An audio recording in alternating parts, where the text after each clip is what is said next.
افطار کی نیت افطار سے پہلے کرے یا بعد میں؟ بہت سے لوگ تو یہی سوچنے میں پھنس جاتے ہیں، بہت سے لوگ یہی سوچتے ہیں کہ اگر میں پہلے پڑھ دیا ایسا تو نہیں میرا روزہ خراب ہو گیا، میری محنت ضائع ہو گئی کیونکہ میں صبح سے اللہ کی رضا کے لیے روزہ رکھا، پہلے پڑھ دیا۔ یہ بھی ایک لوگوں کے ذہن میں کہیں میرا روزہ خراب نہ ہو جائے۔ اور کچھ لوگ جو بعد میں پڑھتے انہیں ایسا لگتا ہے ارے یار میں تو پہلے نہیں پڑھا، اور کچھ لوگ جو بعد میں پڑھتے انہیں ایسا لگتا ہے کہیں میں نے پہلے نہیں پڑھا تو کہیں ایسا تو نہیں کہ روزے میں میری خرابی پیدا ہو جائے، کچھ اثر پیدا ہو جائے۔ تو اس چیز کو سمجھے، یہ کنفیوژن ایسا ہے کہ ہر سال عوام میں شروع ہو جاتی ہے۔ پہلے ایک بنیادی طریقوں کو جان لیں۔ یہ جو دعا پڑھی جاتی ہے، یعنی بسم اللہ الرحمن الرحیم، میں پڑھ کر بتا دیتا ہوں۔ اللہم انی لک صمت وبک آمنت وعلیک توکلت وعلی رزقک افطرت۔ یہ جو دعا ہے، اصل اس کا طریقہ یہ ہے کہ یہ دعا آپ کو افطار کے بعد پڑھنی چاہیے۔ وہ کیسے، آپ اس کو سمجھیں، اس پروسیس کو۔ اس لیے کہ یہ جو دعا ہے وہ افطار کے بعد، یعنی جب آپ افطار کا وقت اذان ہو جائے یا وقت ہو جائے، اذان نہ سنائی دے یا اذان نہ ہو، اس علاقے میں مسجد نہ ہو، وقت ہو جانے کے بعد وہ لوگ گلاس میں پانی لے کر پانی پی لے، کھجور کھا لے، روزہ شروع کرے، یعنی افطار کر لے۔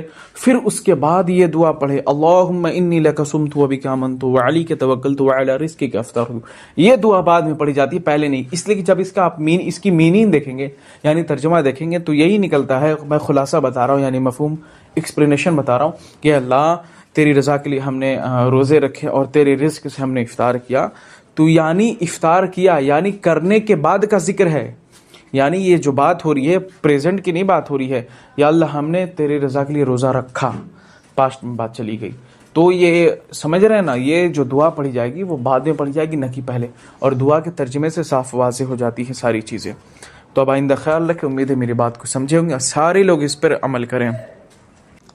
یہ نہیں کہ ہم 10 سال سے کر رہے ہیں، 5 سال سے تو ایسا ہی کریں گے، نہیں، یہ آپ کی غلط فہمی ہے۔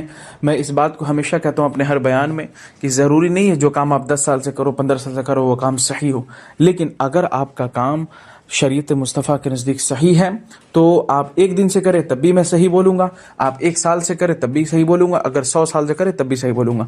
لیکن اگر آپ کا کام شریعت مصطفیٰ کے نزدیک صحیح نہیں ہے، آپ 10 سال سے کریں، 50 سال سے کریں، اس کام کو میں ڈنکے کی چوٹ پر غلط بولوں گا۔ اور ہر عالم دین جو رسول پاک کی شریعت کو جانتا ہے، جتنا بھی سیکھا ہے، وہ بھی غلط بولے گا۔ اس بات پر غور کریں۔ امید ہے میری بات کو سمجھیں گے۔ السلام علیکم۔